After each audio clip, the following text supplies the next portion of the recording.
हम क्लास 8 की प्रश्नावली 9 को स्टार्ट करने वाले हैं, जिसके प्रश्न नंबर 1 के 4 क्वेश्चन पहले ही हो चुके हैं। अगर आपको देखने हैं तो इससे पहले की वीडियो में देख सकते हैं। अब हम क्वेश्चन नंबर 1 के क्वेश्चन नंबर 5 को करेंगे। वो भी वेरी इम्पोर्टेंट क्वेश्चन है। इस प्रकार के क्वेश्चन परीक्षा में आने की संभावना रहती है। तो हम शुरू करते हैं। फिर क्वेश्चन नंबर 1 में हमें बीजीय व्यंजकों के पद व गुणांकों को छांटना होगा। तो क्वेश्चन नंबर 5 स्टार्ट करते हैं। तो हमें क्वेश्चन नंबर 5 में पद दे रखा है x बटे 2 y बटे 2 x माइनस एक्स। तो x बटे 2 को हम 1/2 इंटू एक्स लिख सकते हैं। इसी प्रकार y बटे 2 को भी लिख सकते हैं। और माइनस एक्स को हम क्या लिख सकते हैं, -1 into X equal to -x होता है। तो जो अचर वैल्यू है वही गुणांक कहलाती है। तो अचर वैल्यू क्या है, 1/2। इसमें क्या है 1/2, इसमें क्या है -1। अब question number 6, question number 1 3a minus 0.6ab plus 0.5b।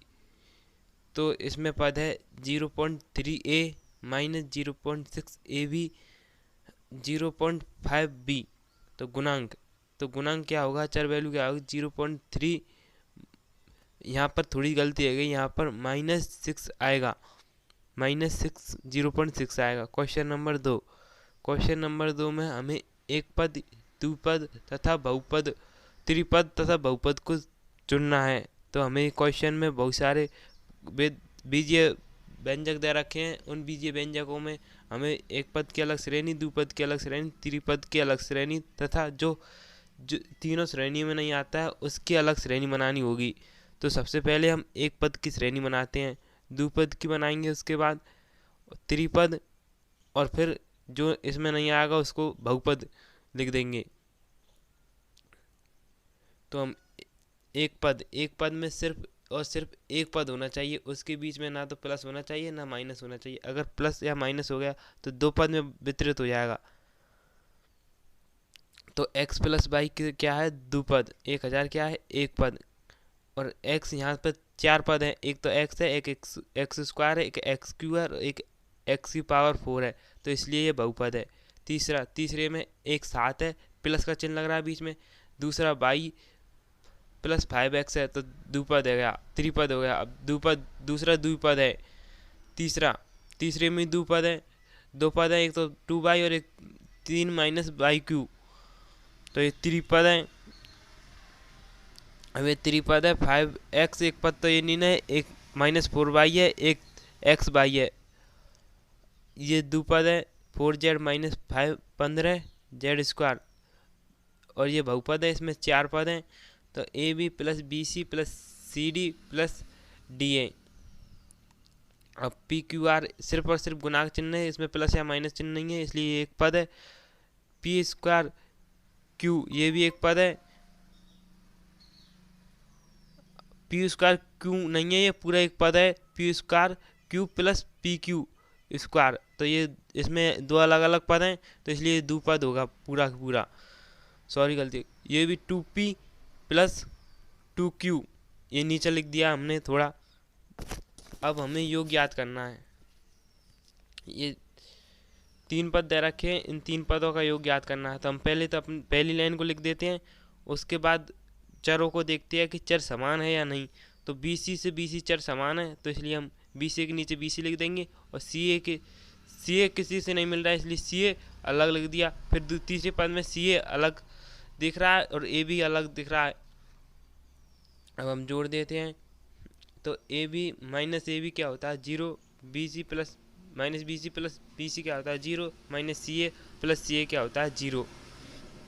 अब क्वेश्चन नंबर 2, पहले पहली लाइन को लिख देते हैं A minus B plus AB। अब B चर के नीचे B को लिख देंगे। फिर A भी है नहीं, तो इसके लिए 0 लिख देंगे। और माइनस C आने की हम चिन्ह को भी लेते हैं। तो अब क्वेश्चन नंबर इसी प्रकार तीसरे पद को लिख दिया है, ए के नीचे ए लिख दिया है माइनस ए, यानी कि हम चर को देखते हैं। तो अब जोड़ कर आया तो ए माइनस ए 0, बी माइनस बी 0 और ए भी एक ही है, तो ए बी की ए बी और सी प्लस माइनस सी 0 और ए सी एक ही है। तो फाइनल आंसर क्या है, ए बी प्लस ए सी।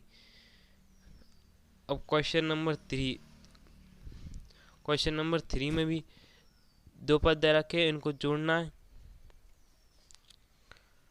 तो पहले हमने पहला पद उतार लिया, फिर उसमें दूसरे पद में देखते हैं अचर समान कौन कौन से मिल रहे हैं। एक तो मिल रहा है 5, एक अचर है तो ये अचर के नीचे अचर लिख दिया। एक पी क्यू मिल रहा है तो पी क्यू लिख दिया, और एक पी स्क्वायर क्यू, तीनों मिल रहे हैं। अब इनको जोड़ देते हैं तो क्या बचेगा, एक तो minus P square Q square, एक 4 P Q plus 9। Question number 3 उतार लिया हमने।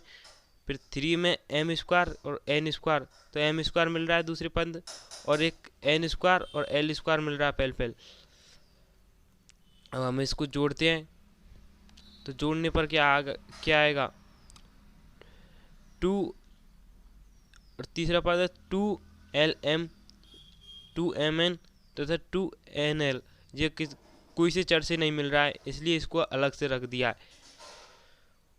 तो अब हम जोड़ते हैं तो L square plus L square 2L square, M square plus M square 2M square plus 2N square, sorry यहाँ 2N स्क्वायर आएगा, गलती हो गई, और इसको वही की वही उतार देंगे, यानी कि 2L स्क्वायर 2MN और 2NL।